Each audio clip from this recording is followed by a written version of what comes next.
This is the 523 Happy Hour with your host, Kelly Lincoln, here on netrootsradio.com.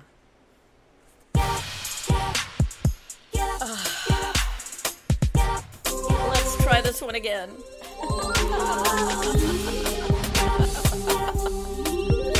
This time I got the microphone plugged in.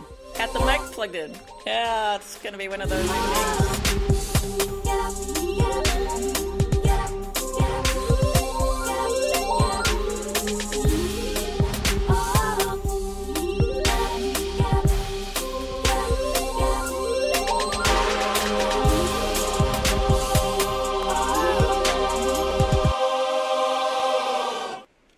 Oh yeah, one of those evenings.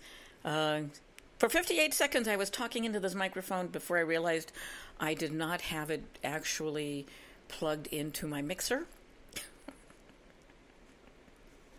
It's Friday night here in New York City. Yay! And indeed, you are listening to the 523 Happy Hour here on netrootsradio.com. I'm your hostess with the semi-mostess, and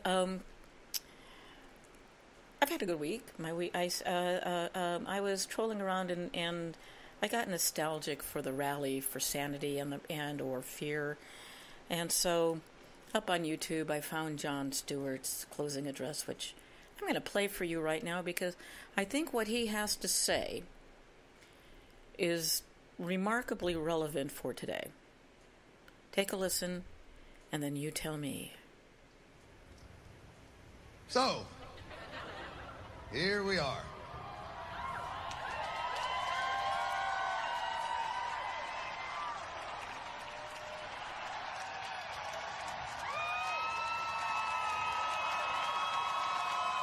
Thank you. We've had some really incredible musical performances here today. I hope you enjoyed them.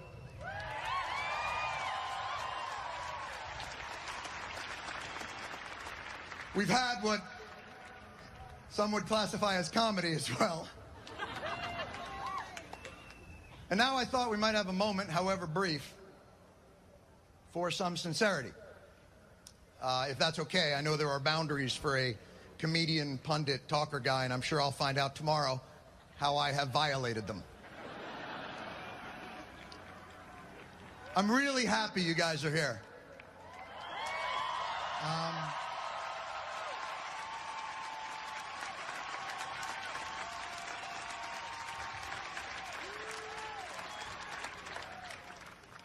Even if none of us are really quite sure why we are here.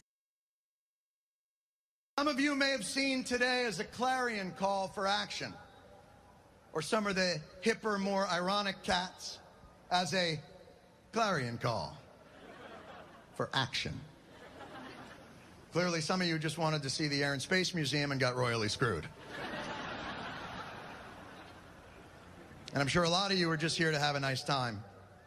And I hope you did.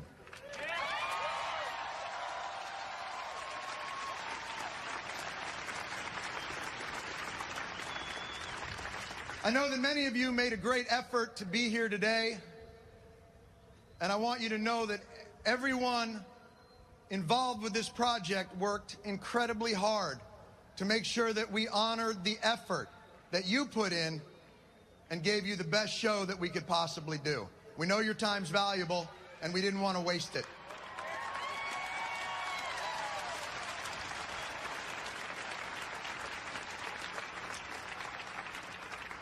And we're all extremely honored to have had a chance to perform for you on this beautiful space, on the Mall in Washington, D.C.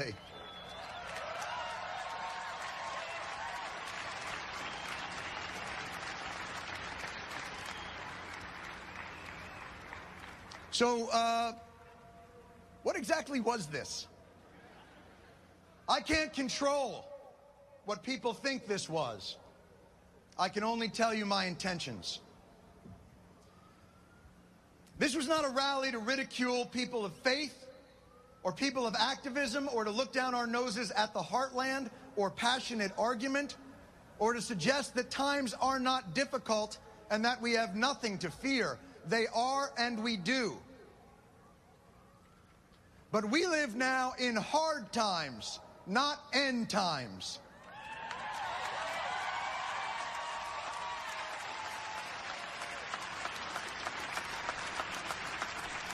So true. And we can have animus and not be enemies.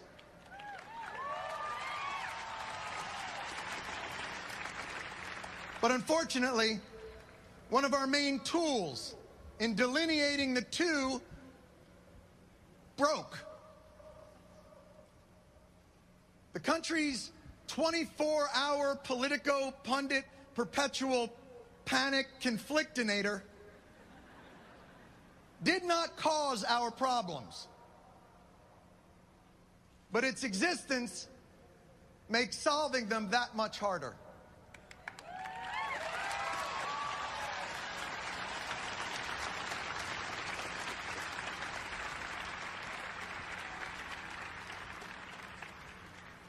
The press can hold its magnifying glass up to our problems, bringing them into focus, illuminating issues heretofore unseen. Or they can use that magnifying glass to light ants on fire. And then perhaps host a week of shows on the sudden, unexpected, dangerous flaming ant epidemic. If we amplify everything, we hear nothing.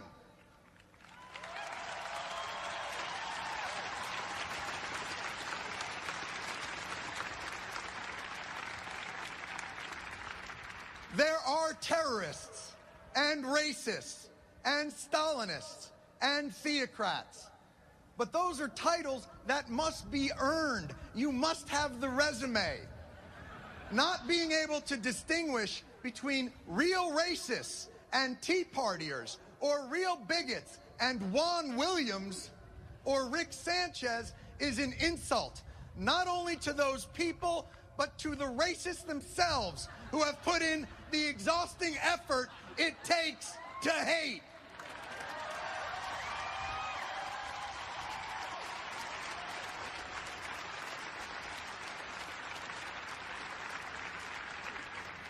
Just as the inability to distinguish terrorists from Muslims makes us less safe, not more.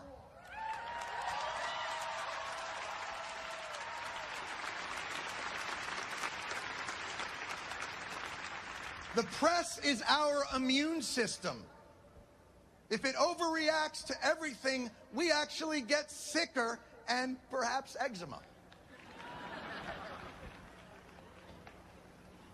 And yet, with that being said, I feel good. Strangely, calmly good. Because the image of Americans that is reflected back to us by our political and media process is false. It is us through a funhouse mirror, and not the good kind that makes you look slim in the waist and maybe taller, but the kind where you have a giant forehead and an ass shaped like a month-old pumpkin and one eyeball.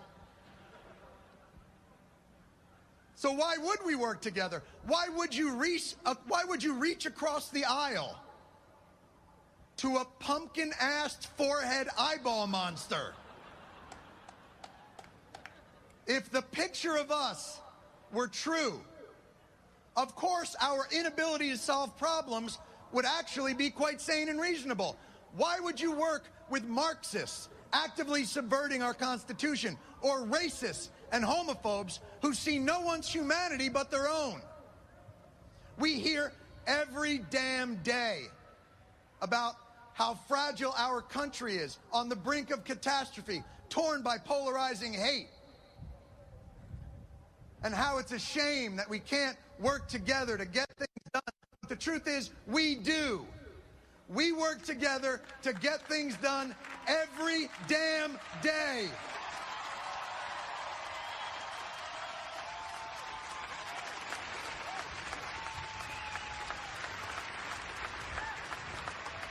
place we don't is here or on cable TV. But Americans don't live here or on cable TV. Where we live, our values and principles form the foundation that sustains us while we get things done, not the barriers that prevent us from getting things done. Most Americans don't live their lives solely as Democrats, Republicans, liberals, or conservatives. Americans live their lives more as people that are just a little bit late for something they have to do. Often something they do not want to do, but they do it. Impossible things every day that are only made possible through the little reasonable compromises we all make. Look on the screen. This is where we are. This is who we are. These cars. That's a school teacher, probably thinks his taxes are too high. He's going to work. There's another car. A woman with 2 small kids can't really think about anything else right now. There's another car swinging. I don't even know if you can see it. The lady's in the NRA and loves Oprah. There's another car. An investment banker, gay, also likes Oprah. Another car is a Latino carpenter. Another car, a fundamentalist vacuum salesman. Atheist obstetrician. Mormon Jay-Z fan. But this is us. Every one of the cars that you see is filled with individuals of strong belief and principles they hold dear. Often principles and beliefs in direct opposition to their fellow travelers.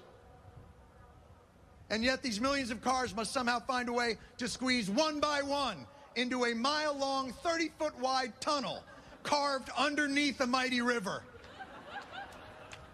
Carved by people, by the way, who I'm sure had their differences. And they do it. He's talking about concession by concession. Tunnel. One of those tunnels. You go, then I'll go. You go, then I'll go. You go, then I'll go. Oh my God, is that an NRA sticker on your car? Is that an Obama sticker on your car? Well, that's okay. You go, and then I'll go. And sure, at some point, there will be a selfish jerk who zips up the shoulder and cuts in at the last minute. But that individual is rare, and he is scorned and not hired as an analyst.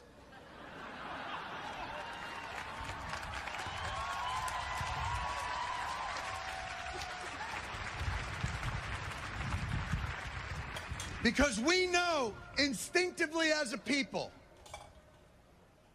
that if we are to get through the darkness and back into the light, we have to work together. And the truth is, there will always be darkness. And sometimes the light at the end of the tunnel isn't the promised land. Sometimes it's just New Jersey.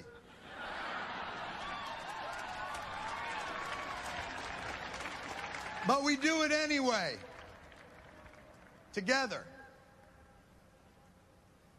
If you want to know why I'm here and what I want from you, I can only assure you this. You have already given it to me.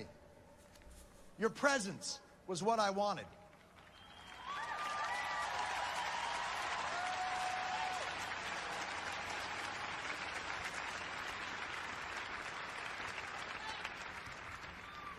Sanity will always be and has always been in the eye of the beholder. And to see you here today and the kind of people that you are has restored mine. Thank you.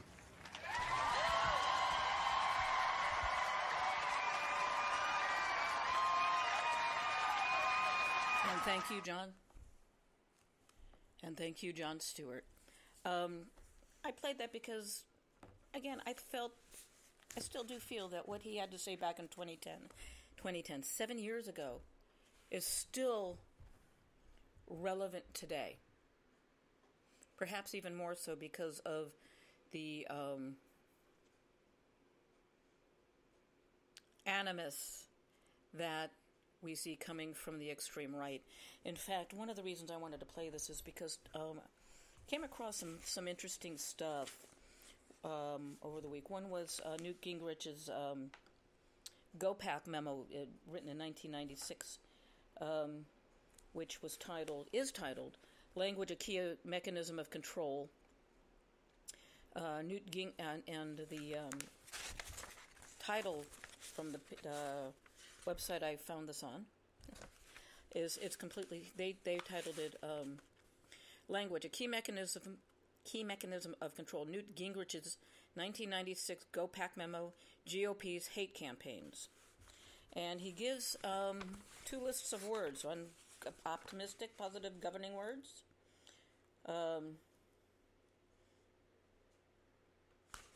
In which he says, well, the list could be the size of the latest college edition dictionary. We have attempted to keep it small enough to be readily useful, yet large enough to be broadly functional. This list is divided into two sections: optimistic, positive governing words and phrases to help describe your vision for the future of your community, your message, and contrasting words to help you clearly define the policies and record of your opponent and the Democratic Party. So let's see, what do they have on the negative side here? Abuse of power, anti-issue. Betray, bizarre, bosses cheat. Compassion is not enough, and the compassion is in quotes.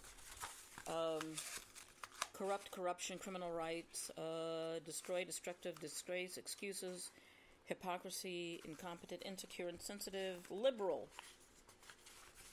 Negative words, mandates. Pessimistic, punish, poor, blah, blah, blah, radical, red tape, traitors. Unionized is a negative for them. Still is. And it begins with,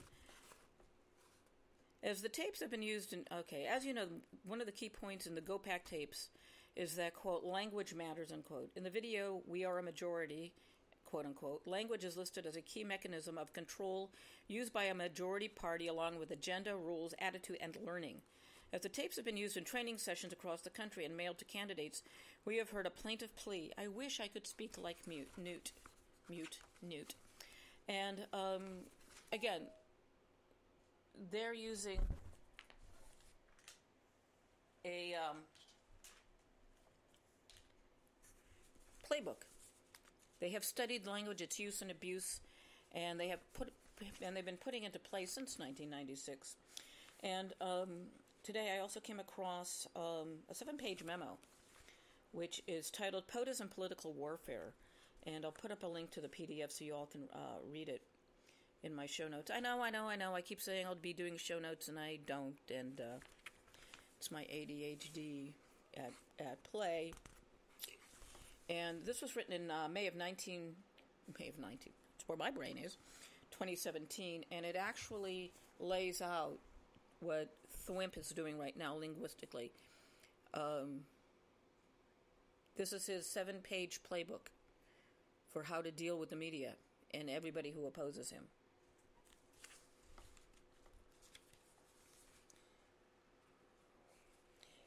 Quote, recognizing in candidate Trump an existential threat to cultural Marxist memes that dominate the prevailing cultural narrative, those that benefit recognize the threat he poses.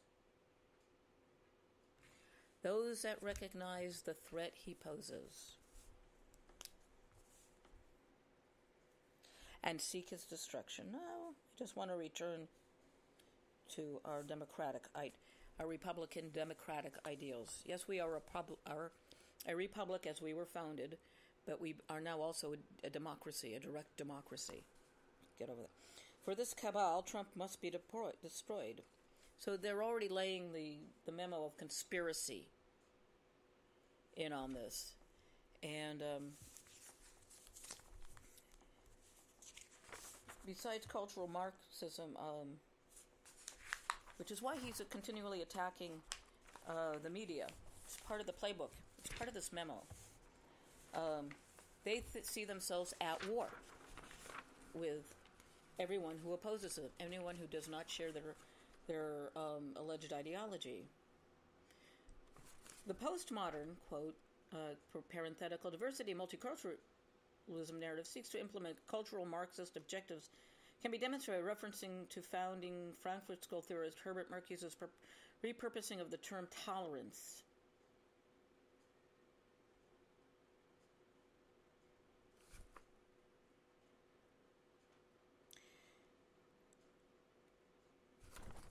Let's see. As cultural Marxist narratives intensify, they are to be further operational in the form of hate speech narratives. Hate speech narratives are non-random, coordinated, fully interpolated escalations of cultural Marxist memes. So that means anti-Semitism is cultural Marxism.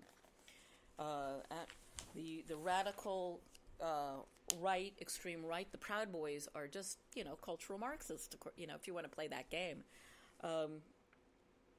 Let's see. Besides that, it goes into adversary campaign. Two covert lines of effort, propaganda and infiltration, subversion. Fox is the subversion and propaganda. And we find subversion happening in the media if you pay attention.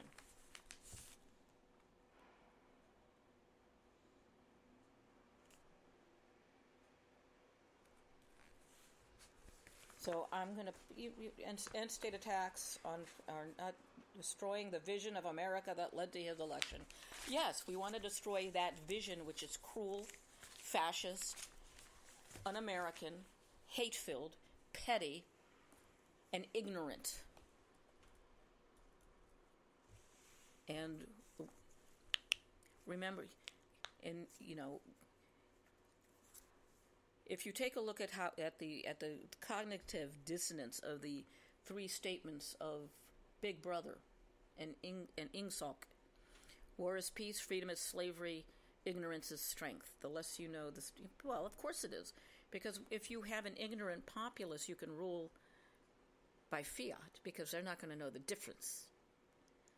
And we need to become more aware of the language that is used rather than simply mocking the man. Listen very carefully to the words and to what he's saying, because he might be slippage, he might be sundowning, but he still knows enough. He still has it together enough to be a vengeful little arse. And it's that vengeance that he's playing on, that vendetta against everyone that opposed him, from threatening the NFL to the media to President Obama, anyone that ever mocked him, made fun of him. He seeks to destroy because it's the only way he can, because of his insecurities. And as long as the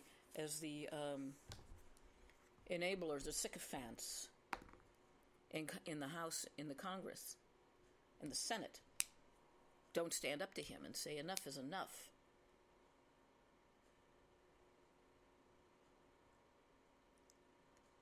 the closer we come to the dystopian future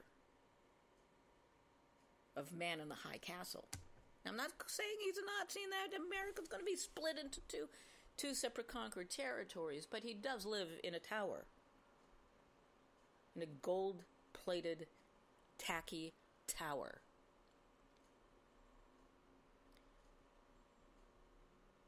So he has no real idea of anything. He can't, he's conflating his father's father with his grandfather now.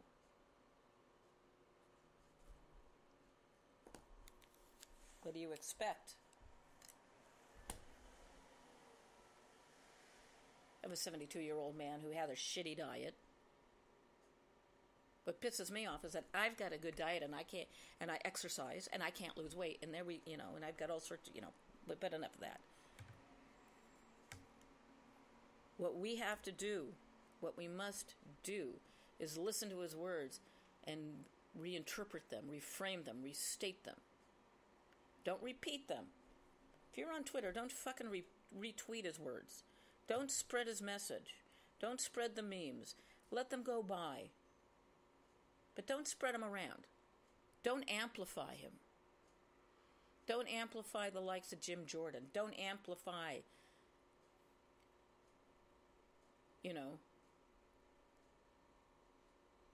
Mitch McConnell and all those who protect him, who kiss his ass.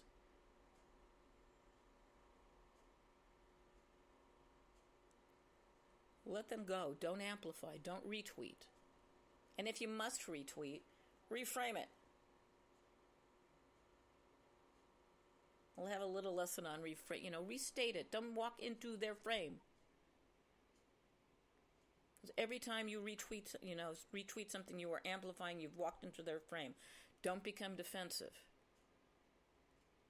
Don't draw attention to them, especially on Twitter, especially with Thwimp, because that's what he wants. He knows how to be provocative. Because he knows how to get publicity. Because he knows in show business, in the entertainment industry, there really is no such thing as bad publicity. You want proof of that? R. Kelly's streaming numbers on Spotify went up, even though they,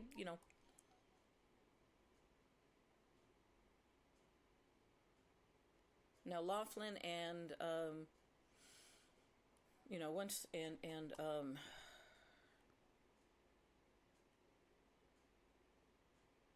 Huffman get their sentences for the mail fraud, for the alleged mail fraud with getting their kids into colleges and universities. They'll be back. They'll be working again.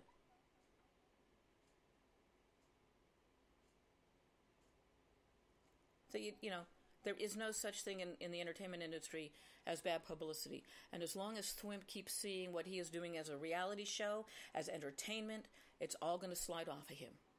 As long as the supporters see it as entertainment, it will slide off of him.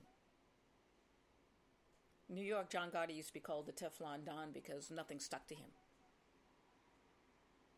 Right now, Thwimp is the Teflon president. Much more Teflon than Reagan ever was.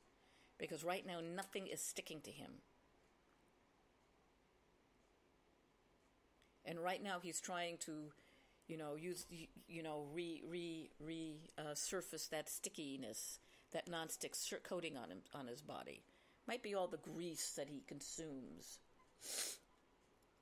that's making him not so non-sticky. With the way he's fighting to keep his tax returns from being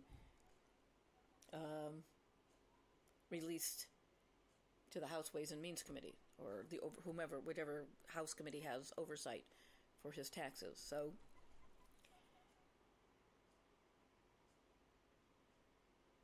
don't amplify the panic. There'll be enough people who won't hear this that will amplify it.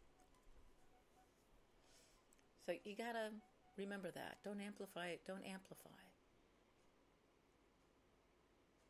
He won't see it anyway. He doesn't care. He'll just send it off he doesn't see the retweets. He doesn't see the comments.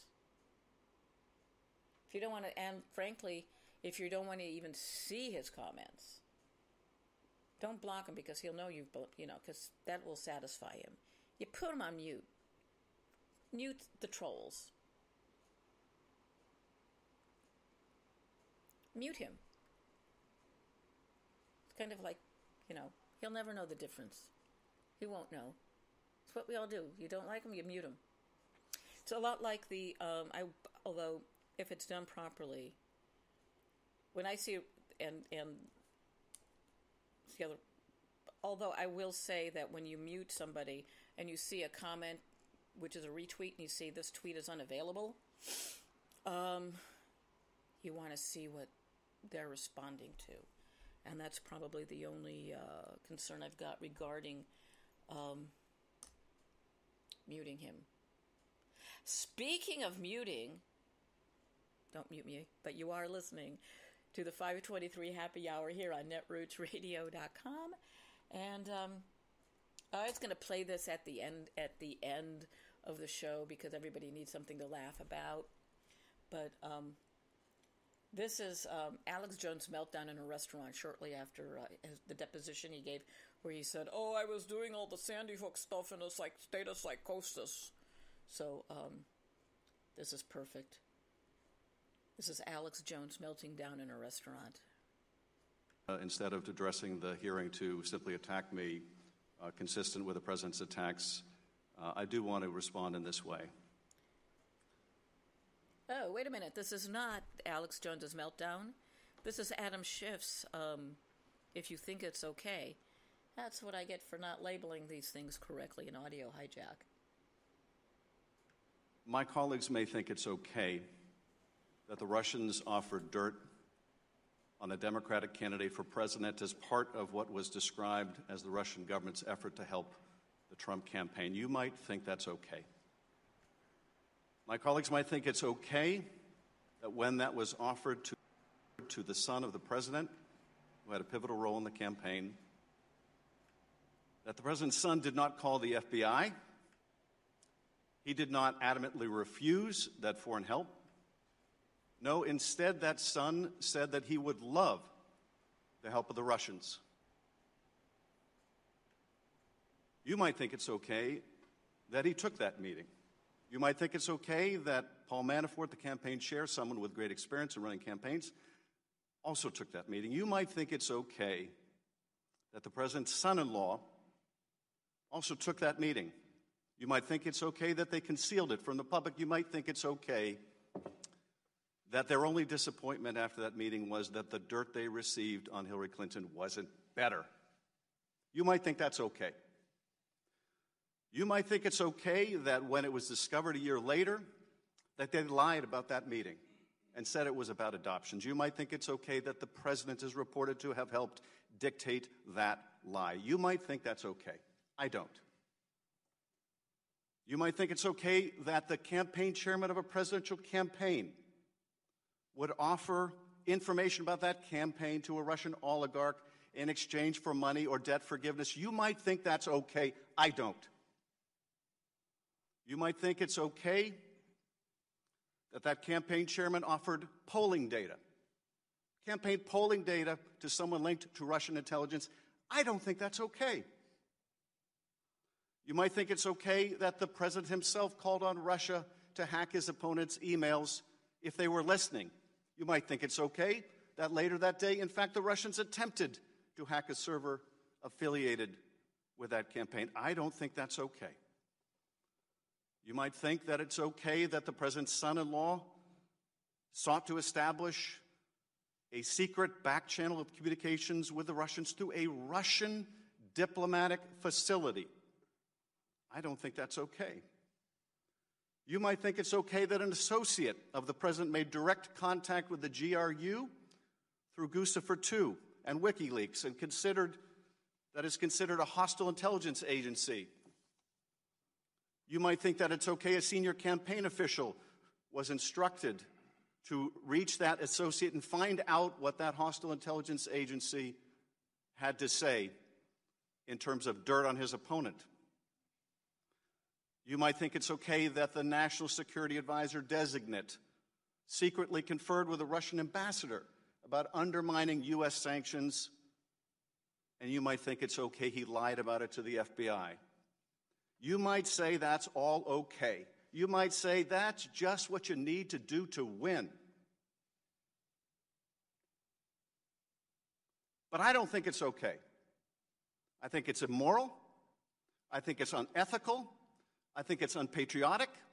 And yes, I think it's corrupt and evidence of collusion. Now, I have always said that the question of whether this amounts to proof of conspiracy was another matter. Whether the special counsel could prove beyond a reasonable doubt the proof of that crime would be up to the special counsel, and I would accept his decision, and I do. He's a good and honorable man, and he is a good prosecutor. But I do not think that conduct, criminal or not, is okay. And the day we do think that's okay is the day we will look back and say that is the day America lost its way.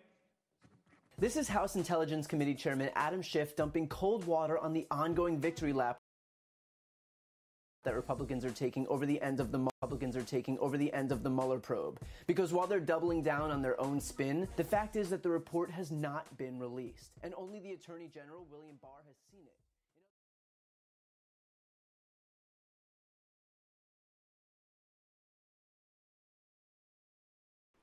Oh, baby, a little bit of dead air there, but that was, I actually did find AJ's meltdown here. Yeah, I use an application here on my Mac called Audio Hijack, and it's awesome for capturing audio from all sorts of sources. The only thing you have to do is remember to change the name, the default, or else you end up, if you do that and you forget to change it for the next clip you're recording off the web, you end up with like what just happened. Instead of Adam Schiff, you have AJ's meltdown. And so I promised you Alex Jones's meltdown, and here it is. My table, you're a bunch of wimps.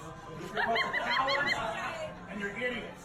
You think getting in my face makes me feel bad? These people are all sick of your shit. They're Americans. They're not traitors and scum like you. Probably not working in your life. See that big fat stupid slob? You think your ridicule matters to me? You're a follower, you're not a leader. Hey, when are you due? What doing your clearing, boy? You ain't tough. When are you due, Alex? Yo, I'm a fucking anarchist, bro. Come on. When are you due, Big man, Alex? aren't you? No, you're the one acting all powerful, punk. You're the one telling people eat shit. You ain't nothing, boy. Yeah. I know, jack shit. I was already leaving. I was already leaving. Go back to your apology. Yeah, my apology card. You've never been more successful. Oh, yeah. Oh, you support censorship? You're not an American? Look at this guy. All I'm getting in my face. You tell him to leave. He's the one getting in my face. Tell me to leave. Literally, I'm in America, born to America. Dude, you ain't an American.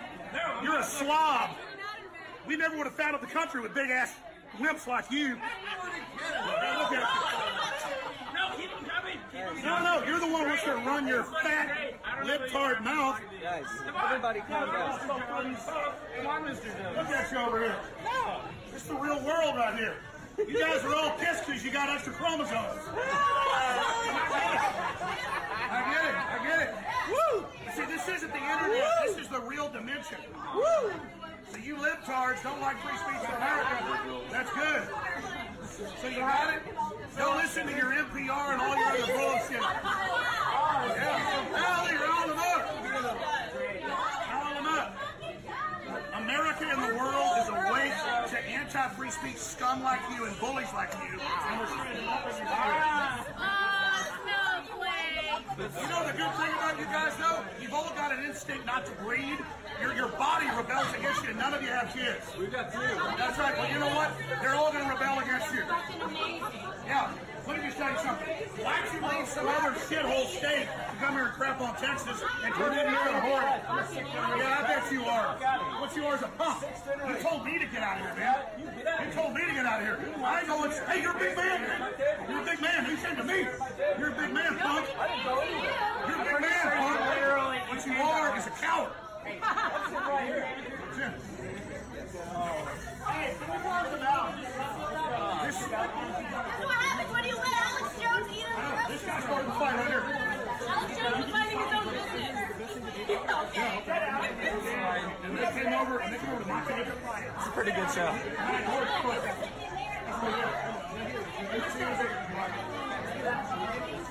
So it's all about leverage.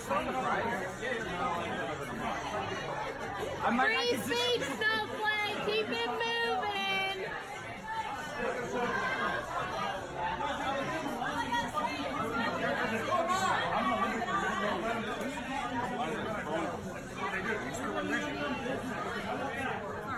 You guys think you conquered America? You failed. Can we just take the fried fucking chicken? Can we do that? But you don't let one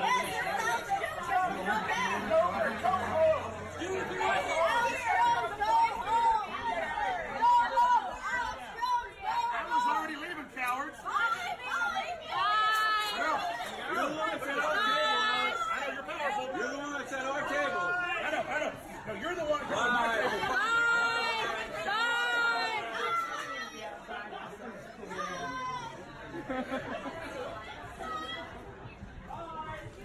Bye, Alex. Have a good night. No, this is the whole leftist world. Just documenting. Thanks for the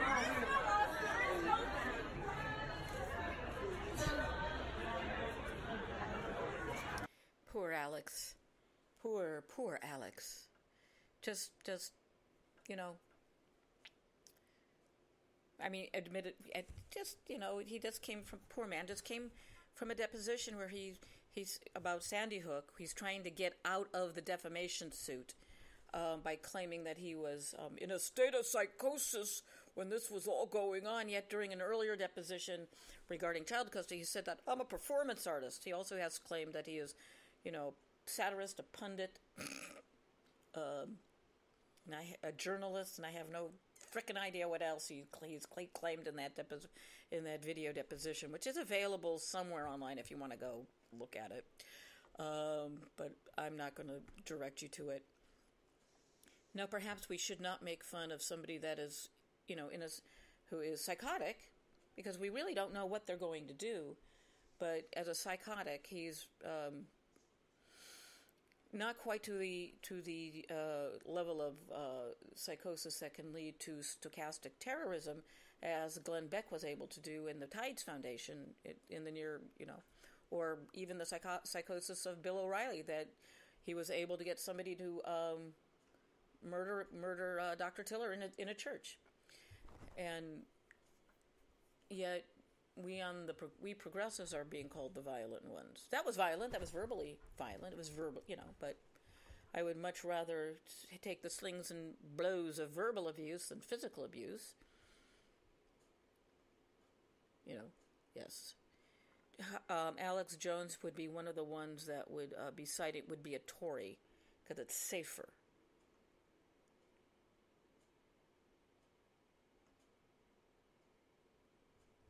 He lives in his safe little bubble, in his own little bubble, as we all do.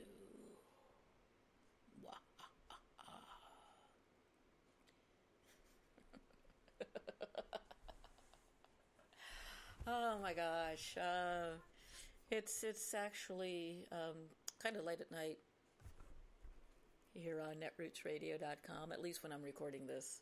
Yes, I'm pre-recording this because I work. At the time this would normally be live, I work. Ground control to Major Tom. How did I get a shortcut in my downloads? I'm not going to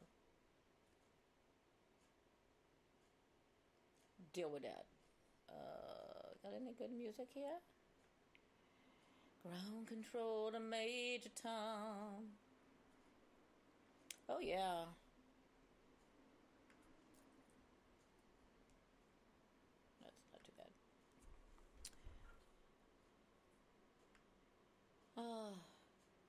I know this has been a recording-heavy show, but, you know, it's been kind of fun because it's all of these other good things, and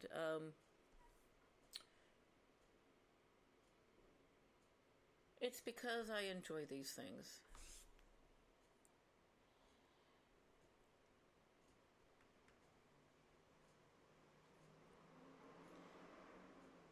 And since we're doing that, I just thought I'd give you a 2-minute sampling of a demo that I did, and I need to record one little part of it because I screwed it up. But this is a narration audiobook demo that I did for the Wish Song of Shannara. It's only 2 minutes. Listen to it and enjoy it. If they're searching for you, they'll eventually come here, won't they? The Highlander took advantage of the pause in the Druid's narration. Eventually, yes, but that will happen regardless of whether or not they follow me now. Understand, sooner or later they will seek to eliminate any threat to their power over the races. Surely you see that the Ohmsford family constitutes such a threat. Because of Shay Ohmsford and the Sword of Shannara, Bryn asked. Indirectly, yes. The Mord wraiths are not creatures of illusion, as was the Warlock Lord, so the sword cannot harm them. The Elfstones, perhaps. That magic is a force to be reckoned with, and the wraiths will have heard of Will Ohmsford's quest for the Bloodfire. He paused. But the real threat to them is the Wish Song. The Wish Song? Bryn was dumbfounded. But the Wish Song is just a toy. It hasn't the power of the Elfstones.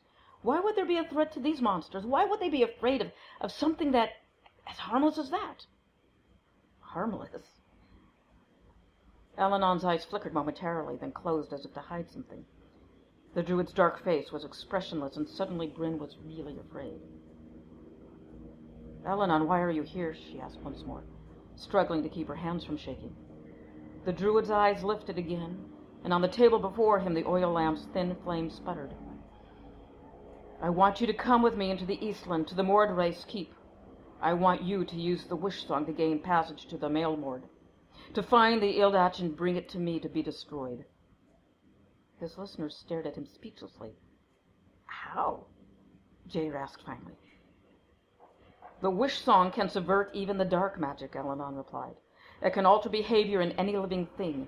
Even the Maelmord can be made to accept Bryn. The wish song can gain passage for her as one who belongs. Jair's eyes widened in astonishment. The wish song can do all that? That was a demo that I did again, and I have a couple of more I need to do, and then I've got my virtual voice acting portfolio complete, which makes me very, very happy. I found another website where I can pimp my talents out for work as a voice actor, which I love doing. Because it's a lot of fun. Because it's all different. I get a lot of different projects, and it makes everything a lot of fun. And good. I actually think I figured this out. So there's like no background noise. Yay! There's some noise out in the street that's not being picked up by my microphone, which is making me very happy for a change.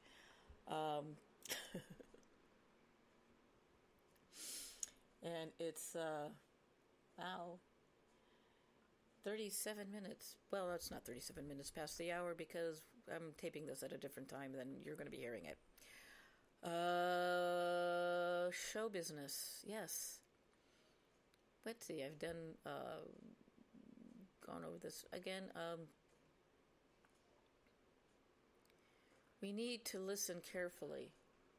I mean, I know we cannot abide the sound of Thwimp's voice. But if we are, and we spend a lot of time making fun of him. But again, we need to understand his use of language. He spent a lot of money for a one-on-one coaching session with Tony Robbins, who really knows how to use language to sell. And it's, and he's selling. He's selling a bill of goods. He's selling himself as his, mythic figure.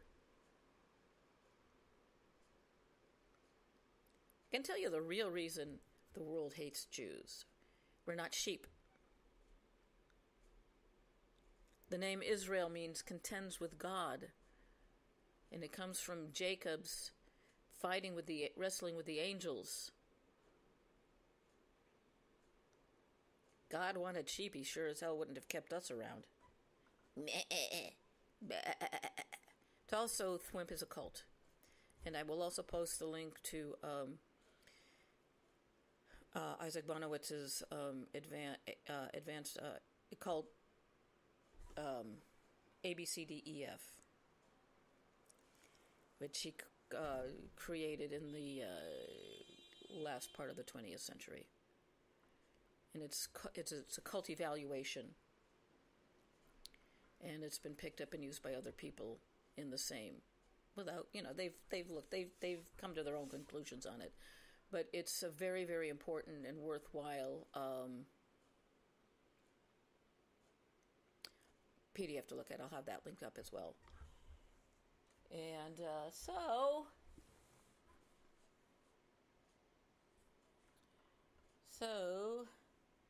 it's, I know I'm saying so a lot.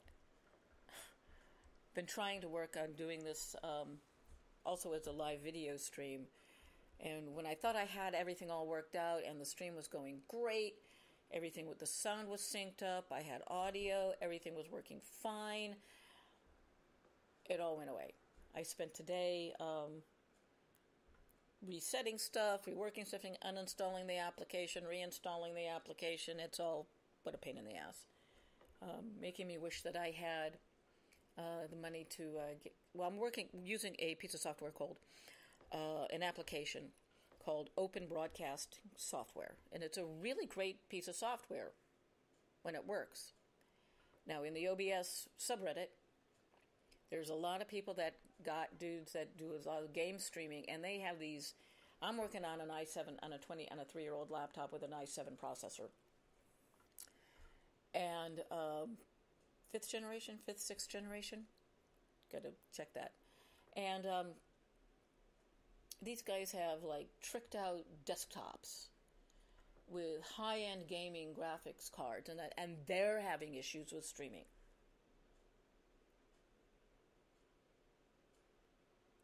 And as a result, I've gotten so frustrated with this thing that had I the right Ustream producer application, I could have upgraded to Telestream's Wirecast for $100, no, for $200. And nope, I've got to come up with $700 for it. But it would be something that would be well worth it. So, hint, hint, visit my Patreon. That'll be linked too. Help me improve my broadcast.